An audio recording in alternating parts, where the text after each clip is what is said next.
প্রিয় জিনিস হারাই গেলে মনে কষ্ট লাগে কি লাগে না? আপন মানুষ হারিয়ে গেলে মনে কষ্ট লাগে কি লাগে না? যখন হারিয়ে যায় তখন কি আর ভালো কথাও শুনতে ভালো লাগে? যখন হারিয়ে যায় তখন উপদেশ বাণী শুনতে কি ভালো লাগে? দেখবেন প্রিয় যখন মারা যায়, মানুষ যখন অজর দ্বারায় কান্না করতে থাকে, আমার মাটা মারা গেল, আমার বাবাটা আমাকে ছেড়ে চলে গেল, আমার স্বামীটা মারা গেল, আমার স্ত্রীটা মারা গেল, যখনই মৃত্যুর সংবাদ মুসলমান শুনে সবাই মিলে আমরা একটা আয়াত পড়ি। সবাই মিলে বলুন তো আয়াতটা।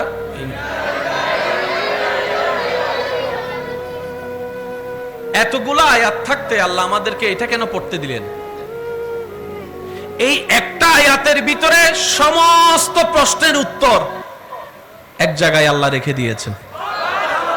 একটু মনোযোগ চাচ্ছি। স্বামীর মৃত্যুতে স্ত্রী পড়ে ইন্না লিল্লাহি ওয়া ইন্না ইলাইহি রাজিউন।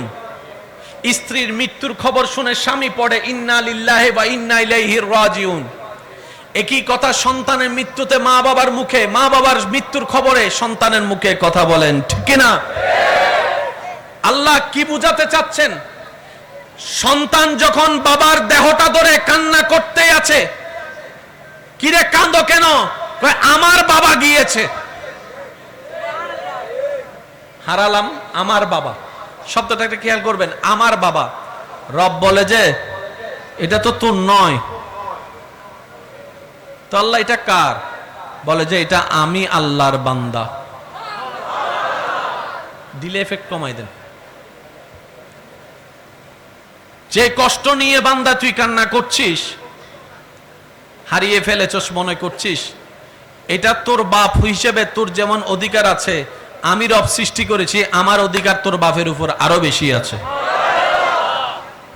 তুই তোর বাপকে জন্মের পরে বুঝার পরে বাপ হিসেবে চিনে ডেকেছিস। তোর বাপ যখন দুনিয়াতে আসে নাই, মায়ের পেটে থাকা অবস্থায় তোর বাপকে আমি আল্লাহ যত্ন নিয়েছি, রু জগৎ আমি বানিয়েছি। সুতরাং তোর উপরের তোর চাইতে বড় হকদার আমি আল্লাহ। সুতরাং আমি আল্লাহর বান্দাকে যা মন চাই তা করব, তুই নাক গলানোর কোনো অধিকার। আল্লাহ বান্দাকে দিয়ে কি বলাচ্ছেন দেখেন, কত চমৎকার। ইন্না লিল্লাহি, নিশ্চয় আমার বাবা আমার আল্লাহর জন্য। একটু জোরে বলি। অর্থাৎ আমার বাবার একমাত্র মালিক আমার আল্লাহ।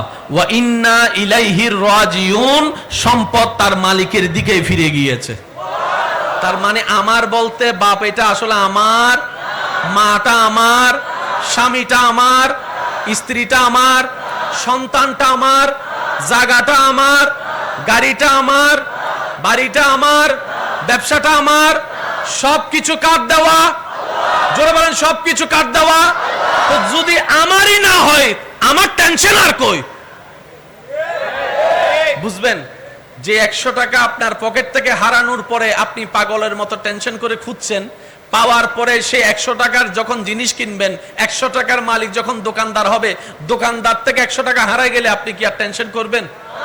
কেন? কারণ আপনি এটাকে নিজের মনেই করছেন না। যতক্ষণ নিজের মনে করেছেন টেনশন আপনার ছিল, যখন মনে করেছেন টাকাটা তো আমার না, দোকানদারের, আমি টেনশন করে লাভ কি? ঠিক এটাই আল্লাহ শিক্ষা দিচ্ছে, ও আমার বান্দারা, তোমাদেরকে আমি দুনিয়াতে পাঠালাম, তোমরা মেহমানের মতো থাকবা, মেহমানের মতো করে থাকবা, মেহমানের মতো করে জীবন যাপন করো।